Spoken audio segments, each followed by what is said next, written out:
An ordinary evening walk turned into a night of sheer terror when I realized someone was watching me. And they weren't alone. What started as a routine stroll became a fight for survival you'll never forget. This happened when I was 16 years old, but it was so shocking that even with my bad memory, I remember it very clearly. Honestly, I think this memory will haunt me for the rest of my life. I often went for walks in the evenings, either alone or with my neighbor Lise. However, that night, my neighbor couldn't join me. We usually went out around 10 p.m., but I was impatient that night, so I went out about 10 minutes earlier. It was summertime in Phoenix, but I wore my black hoodie anyway. The reason? I was a pretty small girl, even for my age, and I always carried a knife up my sleeve in case of trouble. There was security in the area, but they were pretty much useless and didn't like kids anyway. Wearing black was a way to avoid catching the attention of patrolling cops, and also to stay hidden from anyone who might notice me. This was a lower-class suburb, and while crime had lessened over the years, it still happened occasionally. The area was heavily wooded, and the roads had no streetlights. However, I had lived there all my life, so the moonlight was usually enough for me to see where I was going. I walked to the local park and sat on the swing, just as I had done countless times before. The park was old and poorly maintained. The swing creaked every time I moved, the wooden picnic tables were half-rotten, and the paint was peeling. The metal slide was covered in rust. The park was bordered by two roads, one in front of it and another running along its side, separated by a thin line of trees. I put on my headphones, as I always did, to listen to music while swinging and enjoying the tranquility. For me, this was like therapy. I couldn't explain why, but I loved it. After a while, my favorite song came on, and I started singing.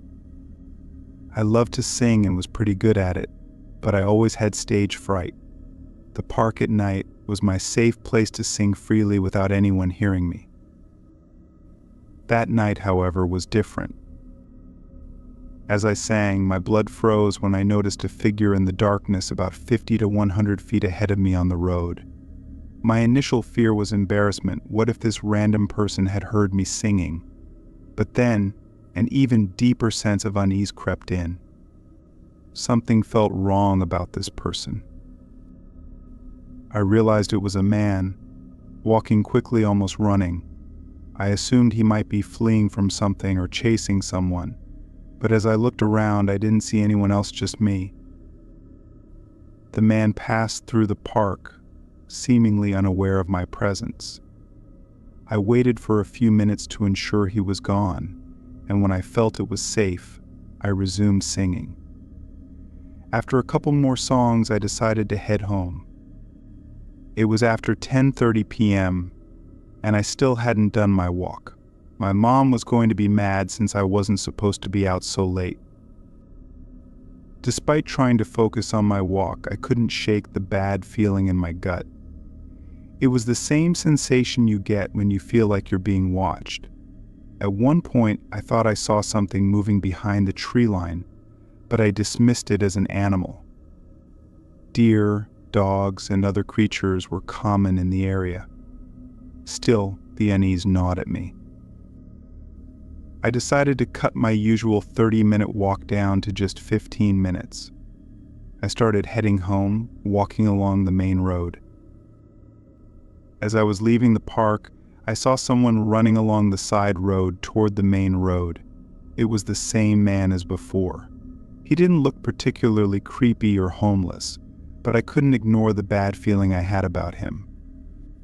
I crossed to the opposite side of the road to avoid walking directly past him. When I reached the intersection ahead, I stopped and glanced at him. He seemed normal, of average height, wearing a pure white baseball cap with no logos and a plain white polo shirt. There wasn't a speck of dirt on him. The moonlight almost made him glow, like some kind of ghost. But as I passed him, I felt his gaze on me, I pretended not to notice, occasionally glancing around as though I was looking at the trees. In reality, I was trying to keep an eye on him out of my peripheral vision. Once I was about 15 feet past the intersection, I looked back again. My stomach dropped. He had turned around and was now following me. I tried to convince myself he might just be taking an extra long walk and wasn't actually following me. But then, a horrifying thought struck me. What if he had been watching me from the tree line earlier? What if he had been there the entire time? I gripped my knife tightly, ready to use it if necessary. Running wasn't an option. My ankle had been injured before, and I knew I couldn't outrun him. As I walked faster, I saw a pair of headlights shining on the road ahead. Relief flooded me when I realized it was Jem's dad's car. I recognized the shape of the headlights as he approached. I tried to wave him down subtly, not wanting to alert the man following me. Jem's dad slowed his car but didn't stop, likely thinking I was just saying hello. Still, it was enough. As Jem's dad passed, his headlights shone directly on the man. The stranger slowed his pace, backing off and crossing to the other side of the road. For about 5 or 6 seconds, I was out of his sight. I took that opportunity to round the corner and start running. I didn't stop until I got home, locking the door behind me. I texted Jem immediately, asking her to meet me outside. She agreed, and as soon as she came over, I ran to her house, not wanting to stay outside any longer. I explained everything to Jem, and just as I finished, her dad walked in. He looked worried and admitted he had been about to check on me. When I asked if he had seen the man following me, he confirmed it. He also told us something that sent chills down my spine. Up ahead, parked on the side of the road with its lights off, was a car. Its door was open, and another man was inside, waiting. The realization hit me like a ton of bricks. They weren't just random strangers. They were working together, and their intention had almost certainly been to kidnap me. To this day, I don't know what they planned to do, and I hope I never find out. I'm just thankful I made it out of that situation unharmed. From that night forward, I never went to the park at night again, especially not alone.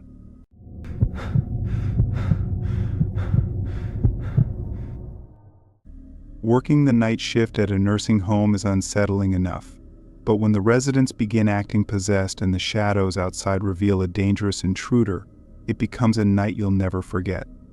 Stay tuned for the terrifying truth. I worked in a nursing home for over 5 years. I really loved working there. It was stressful at times, and I really hated changing bedpans, but for the most part, my job was fun. I had a great relationship with the elderly residents, especially the old ladies. They called me Rito because of my red hair, and most of them treated me like I was their grandson. You can imagine how much they spoiled me. Unfortunately, the center was understaffed. Not everyone enjoys this kind of work, and with budget issues, the salaries weren't the best either. For this reason, I had to work the night shift 3 days a week. I hated the night shift more than anything else. I would have rather cleaned 100 beds than spent all night in that place. This wasn't because of the elderly or the work itself, but because all the lights were turned off, except for a single lamp at the front desk. My job was to sit there all night, check the rooms hourly, and call an ambulance if there was a medical emergency. This might not seem so bad aside from the boredom, but you don't know how creepy the place was in the dark. I'm a brave guy, I can take care of myself, but in that nursing home after hours, I felt like a scared 6-year-old. The building was over 100 years old, so it was constantly creaking and settling. Since we were surrounded by a wooded area, I would often see the silhouettes of animals outside through the windows, slithering in the darkness. Despite my nerves, I never really had a problem during the night shift until one fall evening when I had been working there for 3 years. It was a Friday and I had been called in at the last minute because my coworker Edgar had been fired for stealing meds. At first, things were normal. All the residents had taken their medications and gone to bed. I was at the front desk, checking my phone, when suddenly I heard a door slam. Startled, I ran to see what was going on. That's when I saw Vilma, one of our residents, standing in the hallway, trembling. Her eyes were wide open, and she was staring at something unseen. I approached her slowly, afraid she might hurt herself. "Vilma, what's wrong?" I asked. She mumbled, "He's outside, he's behind us." If this had happened during the day, I would have assumed Vilma was having an episode related to senile dementia. But this was the night shift, and hearing those words made my heart pound in my chest. Her expression and tone were so chilling that I felt genuine fear. I tried to calm myself and told her, "Wait here." I slowly walked into her room and looked out the window. There was a clump of trees just outside. I searched for a few seconds and saw nothing. Suddenly I jumped back as I noticed a figure running into the shadows. It wasn't an animal, it looked like a person. I quickly closed the latch on the window and ran back into the hallway. "Okay, I think I saw it," I told Vilma. "Wait here, okay? I'm going to call the police." I started heading toward the front desk, but Vilma grabbed the back of my shirt and pulled me back. Vilma had never done anything like that before. She was a somewhat eccentric old lady, but she wasn't violent. "Vilma," I said, "let me get the phone." She looked straight at me, and I noticed something about her seemed different. Her gaze was strange, almost wild. With surprising strength, she grabbed my shoulders and spun me around. Before I could react, she laughed maniacally. At that moment, I didn't know what to think. Maybe she was indeed having a psychotic break, but this was the first time she had acted like this. I pushed her gently away and ran down the hallway to call the police. Before I reached the desk, more doors opened. Angelica, Luciana, and Linda stumbled out of their rooms. Like Vilma, they were trembling, wide-eyed, and mumbling incoherently. "Rojito," Angelica shouted, blocking my path. More doors opened. Residents began pouring out of their rooms. They were all dressed in pajamas, laughing, shouting, and acting erratically. The entire building filled with their unsettling voices. Linda grabbed my arm tightly, and Angelica stood in my way. "Where are you going?" Rojito, Angelica asked, smirking. Luciana, a large woman who had always been kind to me, suddenly hugged me tightly and started caressing my hair. "You know, my husband had red hair too," she said with a wink. I pushed her off and ran toward the desk. Finally, I reached it and grabbed my phone. With trembling fingers, I called 911. "911, what's your emergency?" the dispatcher asked. "Send as many people as you can," I said, my voice shaking. "What is the nature of the emergency?" I had no idea how to explain what was happening. None of it made sense. "There's been an attack," I finally said and hung up. The residents continued laughing, wandering, and mumbling to themselves. That's when I noticed the door to our medicine cabinet was wide open. Someone else was here. I approached the cabinet cautiously and heard someone rummaging through the shelves. "Hello? Who's in there?" I called out. The rummaging stopped. Slowly, a figure stepped into the light. "Edgar," I whispered. Edgar, the former coworker who had been fired, stood before me. He was disheveled, with dried leaves stuck to his clothes.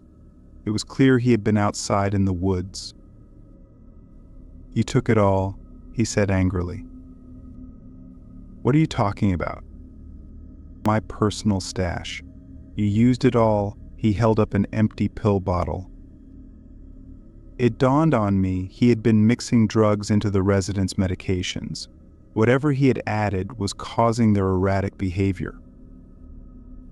At that moment, the residents' screams grew louder. I turned to see Martin, one of our elderly residents, convulsing on the floor. I rushed to Martin to keep him from hurting himself. "Edgar," I shouted, "what the hell did you put in those pills?" He didn't answer. Instead, he grabbed a syringe and injected Martin with something. Moments later, Martin stopped convulsing. "Vilma," someone screamed. Vilma collapsed, shaking violently. Then 2 more residents fell to the floor. Paramedics arrived just in time. They helped administer injections to counteract the drug's effects. Fortunately, there were no fatalities. Edgar was arrested and narrowly avoided manslaughter charges. This incident remains the most horrifying experience of my career. Though I continued working at the nursing home for another 2 years, I'll never forget that night.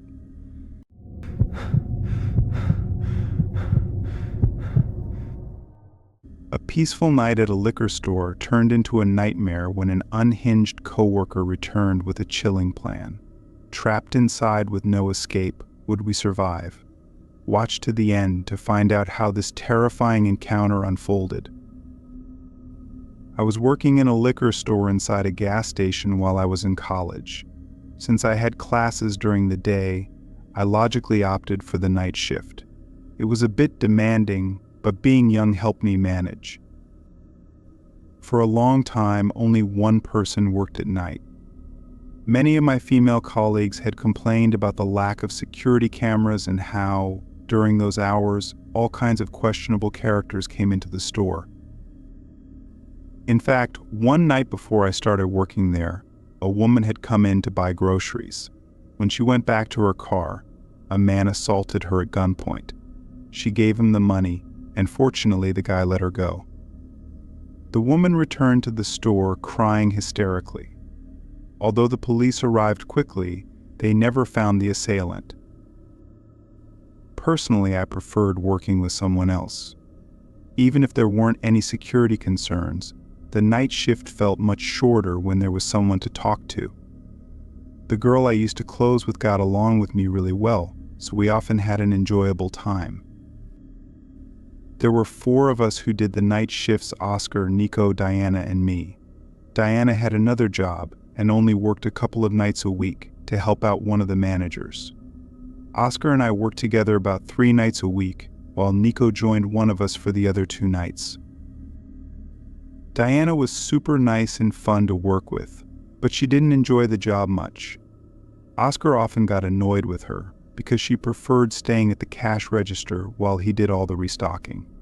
However, since she only worked once a week, we didn't make a big deal out of it. Nico, on the other hand, was a different story. He worked 5 nights a week like Oscar and me, but nobody enjoyed working with him. He was the type of person who overshared his personal life as soon as he met you, often revealing details that made you uncomfortable. Nico frequently complained about his marriage. He said he had struggled with alcohol and drugs, but claimed to have replaced hard drugs with weed. However, it was obvious he hadn't controlled his drinking. His behavior made that clear. After I had been on the job for about 5 months, Nico's stories became more intense. He suddenly began telling people that he had been diagnosed with schizophrenia when he was younger and needed medication to prevent violent outbursts. That wasn't something you wanted to hear from someone you were working with alone in the middle of the night. Still, I tried to be understanding. I told him that a lot of people rely on medication for various conditions and that as long as he stayed honest with his doctors and took his meds, There was no reason he couldn't live a normal life. He seemed pleased with my response. For the next week, Nico was especially friendly to me, frequently reminding me that he was taking his medication and feeling much better. I responded politely, but Oscar could tell I wished Nico would stop talking to me about it. Oscar, who had a wife and 2 daughters, was very protective. He often acted like a father figure and would go out of his way to end my conversations with Nico quickly, which I greatly appreciated.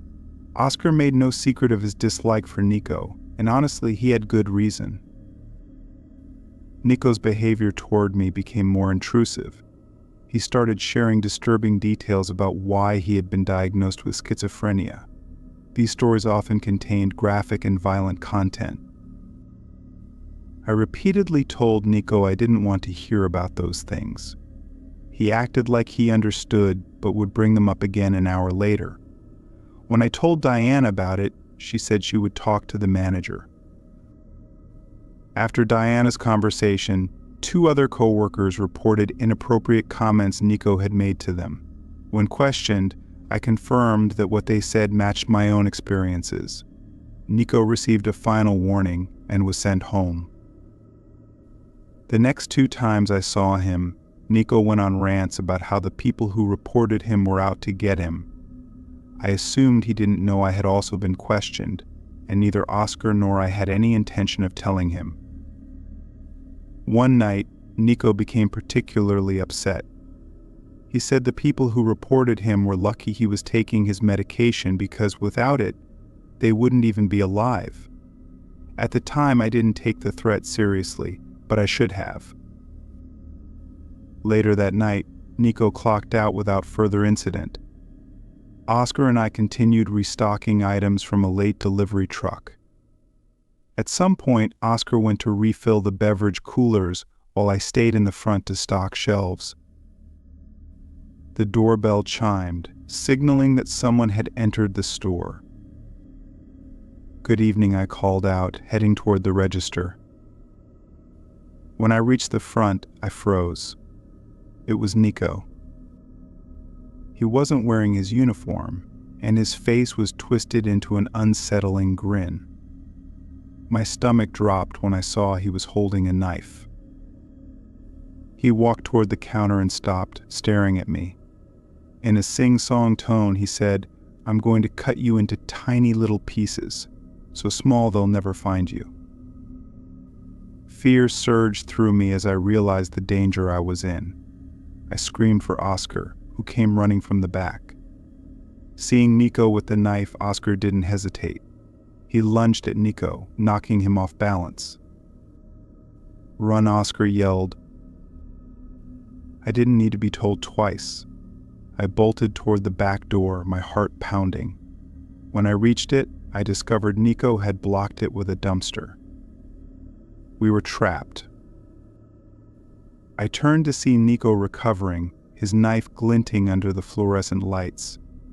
Oscar grabbed a shelf pole and stood between us and Nico, shouting for him to leave. Just then, we heard sirens in the distance. Nico hesitated for a moment, then fled out the front door. The police arrived shortly after and arrested him a few blocks away. That night was the most terrifying experience of my life. Nico was charged with attempted murder and other crimes. I never saw him again, but the memory of that night still haunts me.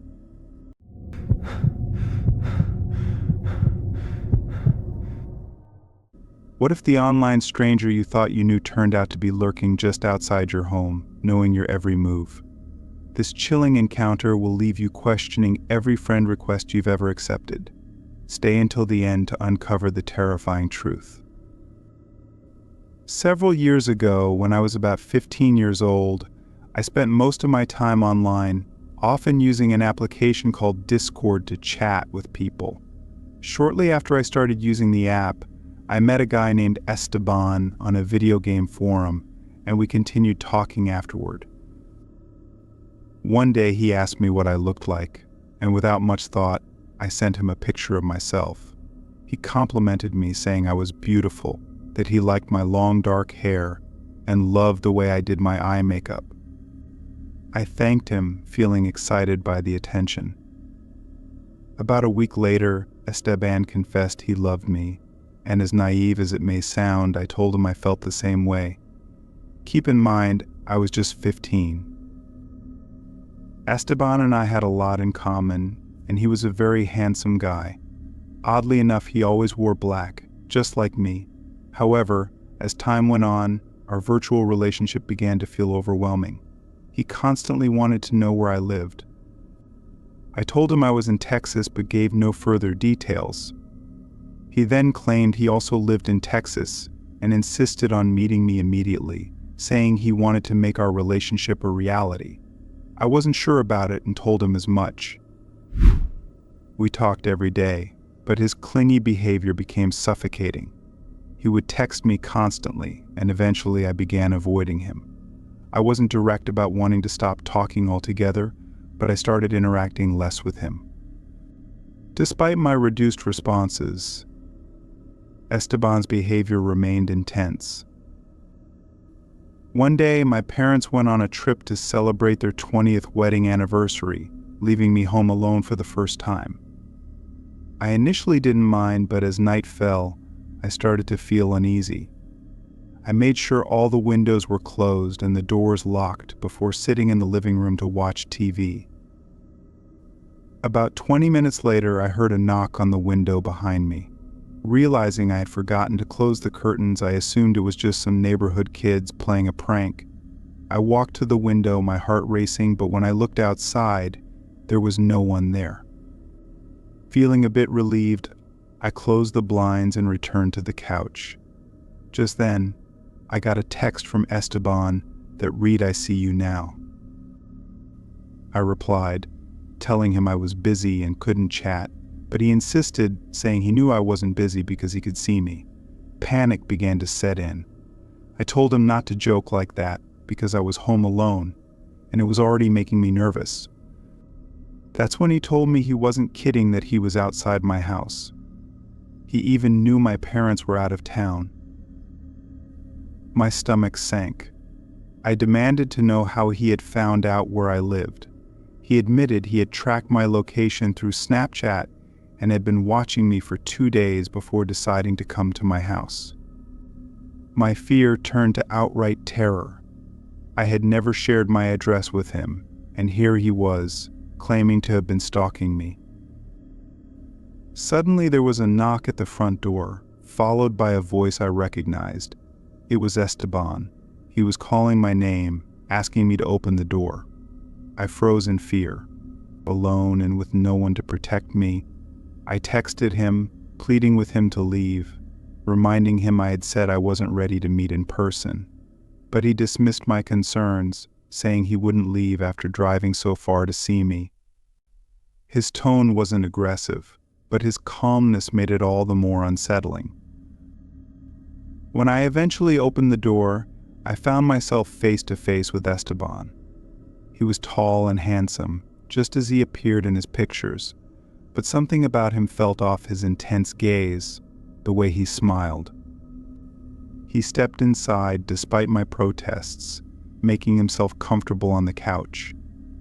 I tried to politely ask him to leave, but he ignored me. He even joked about how rude it was not to offer him something to drink or eat. When I threatened to call the police, Esteban's demeanor changed. He grabbed a knife from the kitchen and pointed it at me, his face twisting with anger. He told me he wouldn't leave without getting what he came for. Pure terror consumed me as I realized how dangerous the situation had become. I managed to make a run for the front door, screaming for help. Thankfully, my neighbor, who happened to be a policeman, heard my cries and intervened. He chased Esteban down the street, firing warning shots into the air. Esteban was eventually subdued and arrested. It turned out he was 18 years old, and he was later sentenced to several years in prison for harassment and attempted murder. This experience left lasting scars. Even now, I have nightmares about that night and the close encounter I had with a predator. It taught me the importance of being cautious online and to never underestimate the lengths someone might go to if they become obsessed.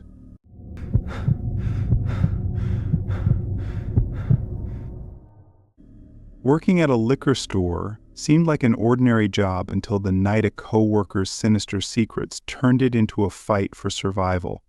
You won't believe how this nightmare ends. I was working in a liquor store inside a gas station while I was in college. Since I had classes during the day, I logically opted for the night shift. It was a bit demanding, but youth helped. For a long time, there was only one person working at night. Many of my female colleagues had complained about the lack of security cameras and how, during those hours, all kinds of shady characters came in. In fact, one night before I started working there, a woman came in to buy groceries. When she went out to her car, a man assaulted her at gunpoint. She gave him the money, and luckily, the guy let her go. The woman returned to the store, crying hysterically. Although the police arrived right away, they never found the assailant. Personally, I preferred working with someone else. Even if there were no security issues, the night passed much faster when I had someone to talk to. The girl I usually closed with got along with me really well. In total, there were 4 of us doing the night shift: Oscar, Nico, Diana, and me.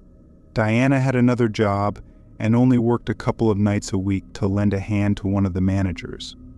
Oscar and I worked together about 3 nights a week, and Nico would join one of us another 2 nights. Diana was super nice and a lot of fun, but she didn't like the work much. Oscar often got mad at her because she stayed at the cash register while he did all the restocking. However, since she only came 1 night a week, we didn't think much of it. Nico, on the other hand, was a different case altogether. He worked 5 nights a week, like Oscar and me, but he was never paired with more than 1 person at a time. Nobody seemed to like working with him. Nico was one of those people who spilled their entire life story the moment you met them, sharing details that made you uncomfortable. He often complained about his marriage problems. Apparently, he had struggled with alcohol and drugs. Although he claimed to have replaced hard drugs with weed, he clearly hadn't controlled his drinking. It was evident in his behavior. He was also a bit of a pain, but in this kind of job, you get used to all sorts of people. I had been on the job for about 5 months when Nico's story started to get more intense.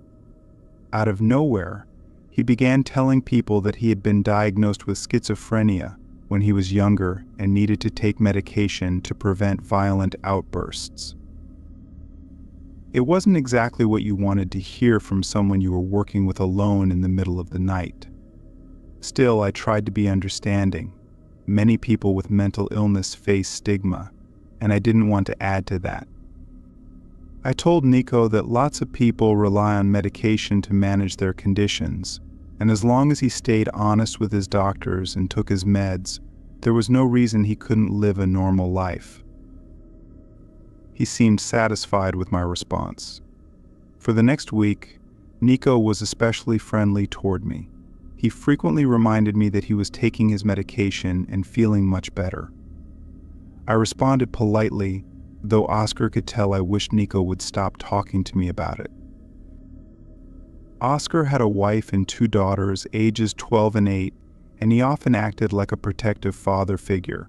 He would go out of his way to cut my conversations with Nico short, which I greatly appreciated. Oscar didn't hide the fact that he didn't like Nico, and honestly, he had good reason. Nico was getting closer and closer to me, which I didn't exactly want. For some reason, he felt too comfortable around me. Soon, he started sharing disturbing details about why he had been diagnosed with schizophrenia.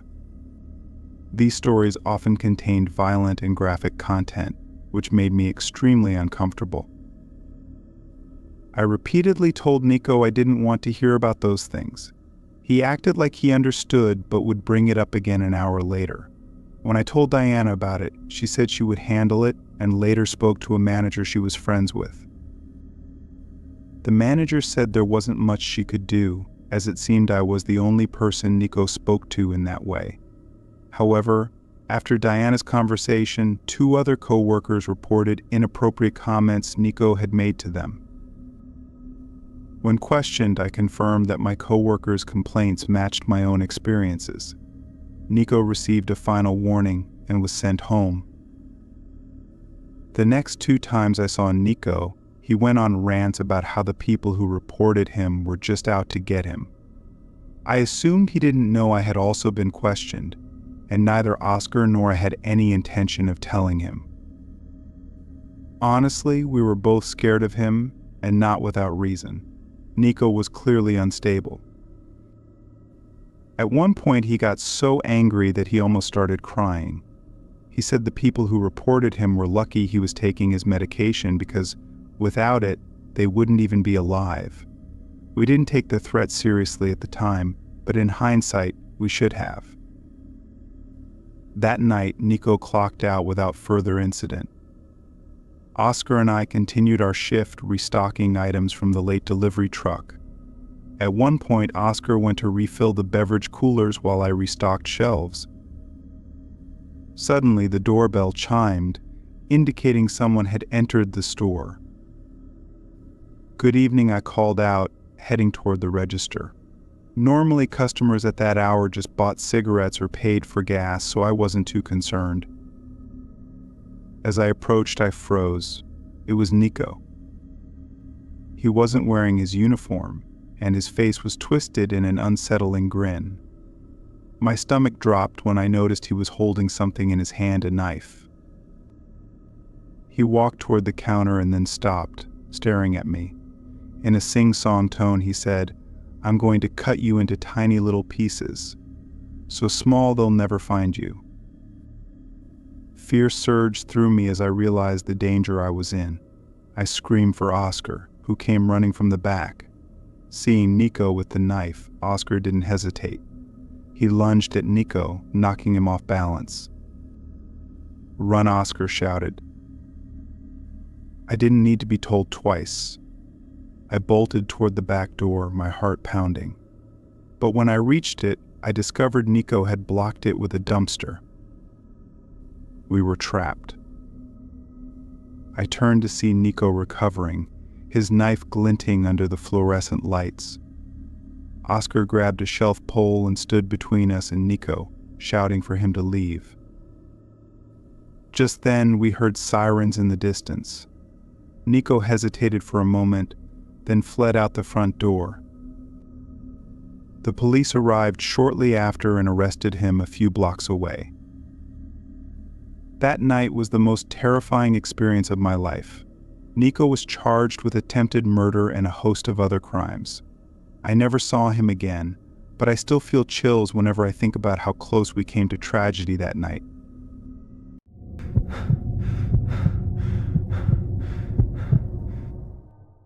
What started as a quiet movie night with my mom turned into a terrifying ordeal when a stranger tracked me down online. How did he find me and what did he want? Watch to the end to uncover this chilling encounter. When I was still a senior in high school, my mother and I had a tradition of going to the movies almost every weekend. It was our regular bonding ritual. We would watch a movie, review it, and then head to the Burger King next door for dinner. We always picked up something for my dad, to a takeout box for him to enjoy later. One Friday, like any other, we followed our routine. We went to the movies, had our meal, and drove home. The rest of the night passed uneventfully. The next morning, I woke up to a Facebook friend request from someone I didn't recognize.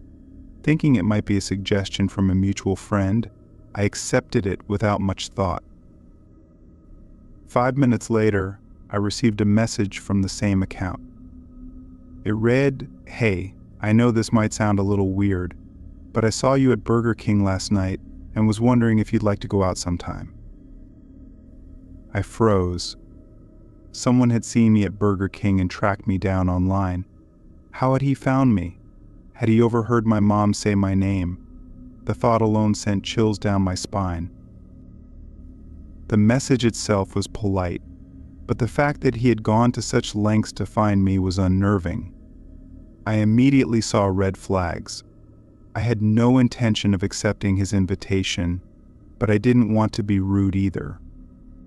I replied, "Hi, yes, I was there, but I'm actually seeing someone right now, and I don't think I'm interested in dating anyone else."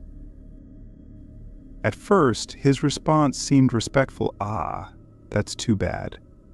I'm sorry if this is awkward." I replied, "No worries. You didn't know. I hope you have a great weekend." I crafted my reply to end the conversation politely, but firmly. However, when I closed the chat, there was a subtle shift in his tone.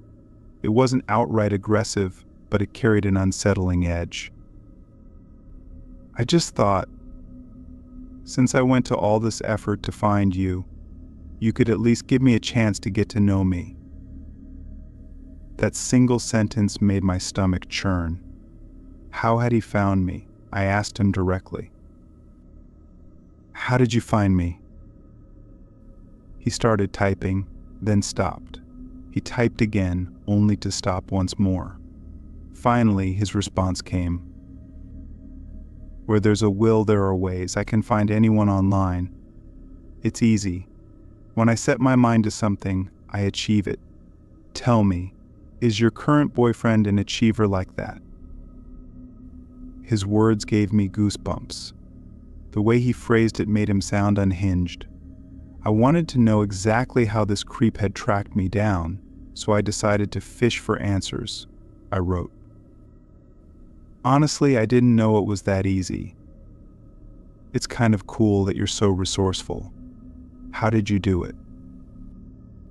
He responded quickly, as if proud of himself.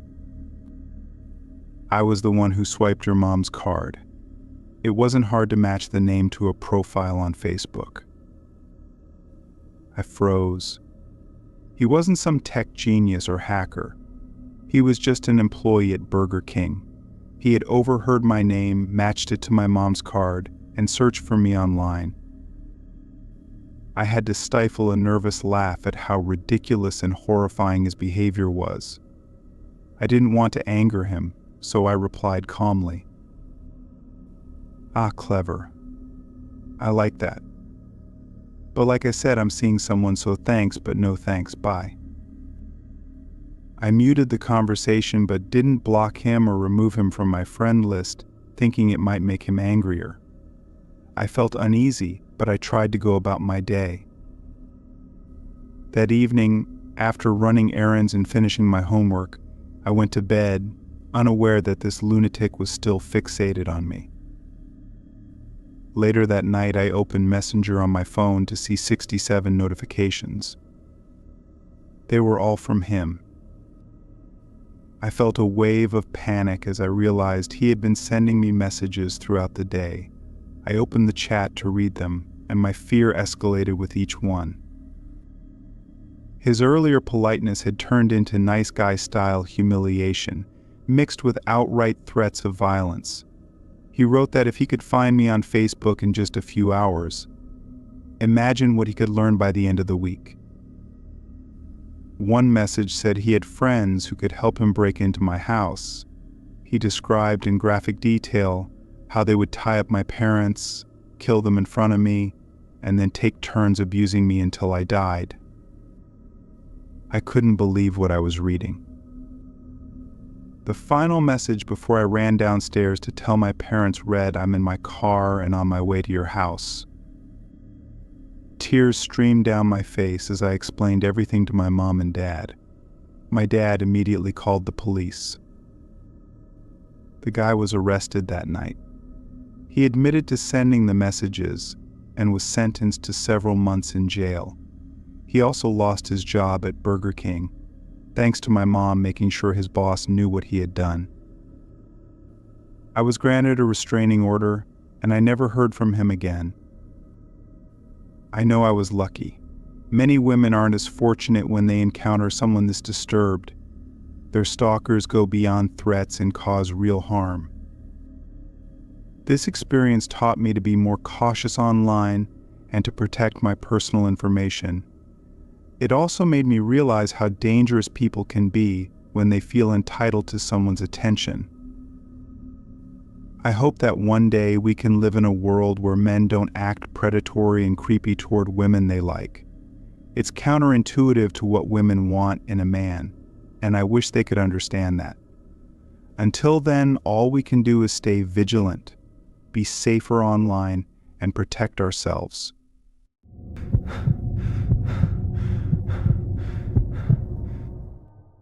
What would you do if a simple night shift at your cleaning job turned into a horrifying game of cat and mouse with a dangerous intruder? Stay with this chilling tale to uncover how one man escaped the clutches of terror in an empty office building. My name is Augusto, and I am currently a filmmaker, something I am truly passionate about and have worked very hard to achieve.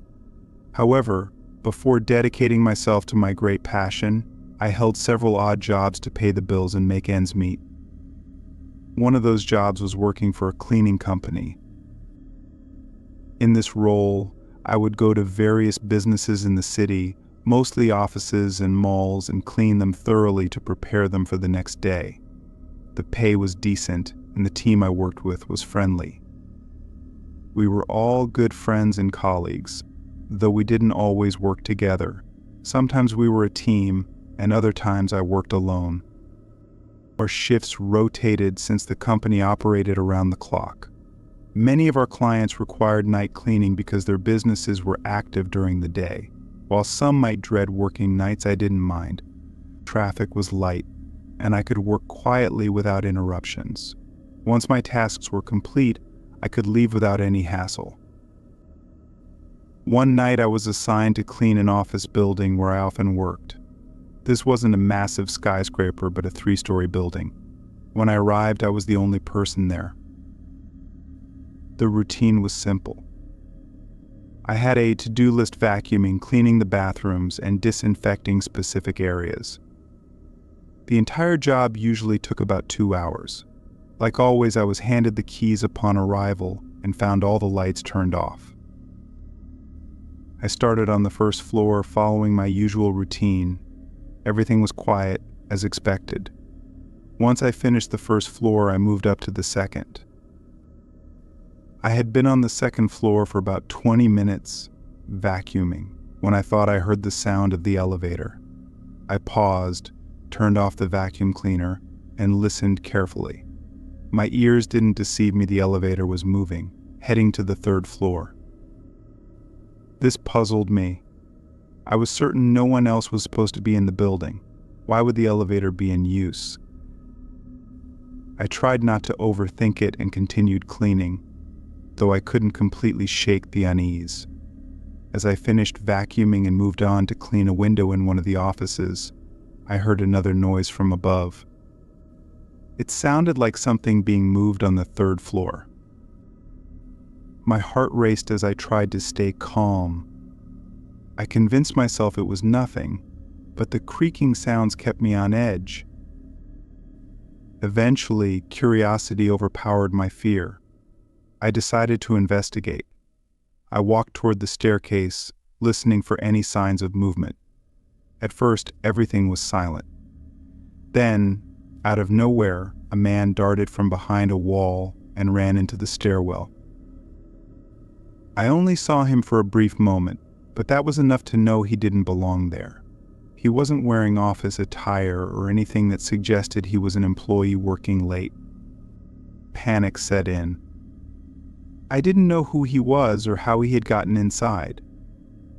For a split second, I wondered if he was simply a worker staying late, but his behavior hiding and running suggested otherwise. I cautiously approached the stairwell and opened the door. Silence greeted me. Peering inside, I found no one. "Who's there?" I called out, trying to sound authoritative. There was no response. I shouted again, warning that no one was supposed to be in the building and that I would call the police if they didn't leave immediately. Then, I heard a door slam on the 2nd floor. Though the man didn't answer, the sound reassured me that he was leaving. I figured my warning had scared him off. I stayed in the stairwell for a couple more minutes to make sure he was gone. Once I felt it was safe, I returned to the second floor and resumed my work. I quickly finished cleaning and moved up to the third floor. By this point, everything seemed quiet again. I convinced myself the man had left and that there was no reason to worry. While working on the third floor, I was in a corridor when I heard footsteps behind me. I turned around and my blood ran cold. It was him. The man was charging toward me with a metal bar in his hand. Adrenaline surged through my body as I turned and sprinted down the hallway. I screamed for help, but deep down I knew it was unlikely anyone would hear me. The area was a business district, and at this hour it was deserted. I ran toward the stairwell, knowing I had no chance of reaching the elevator. If this man caught me, I had no doubt he would harm me. I reached the stairs and dashed down as quickly as I could. I could hear the man chasing me, his footsteps pounding against the steps.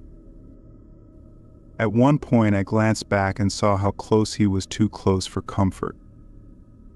Though I only caught a brief look at his face, I could see his long, sticky hair and unkempt beard. His clothes were worn and torn, suggesting he might be homeless.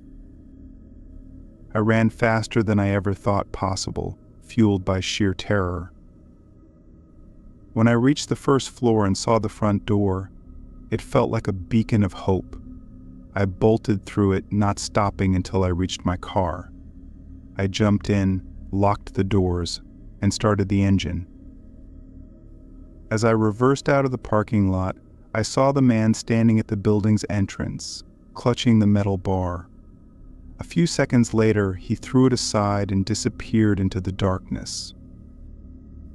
I drove to a 24-hour store a few blocks away and called the police. When they arrived, I led them back to the building. They searched the premises but found no one. The man had vanished. That night, I informed my supervisors about the incident. They alerted the building's owners, who took steps to improve security. Fortunately, nothing like that ever happened again. The terrifying part of this experience was the realization of how close I had come to being harmed or worse. I continued working for the company for another year, but I never wanted to return to that building. This was, without a doubt, the most frightening experience of my life. To this day, I dread to think what would have happened if I hadn't realized the man was coming after me, or if he had caught up to me before I escaped.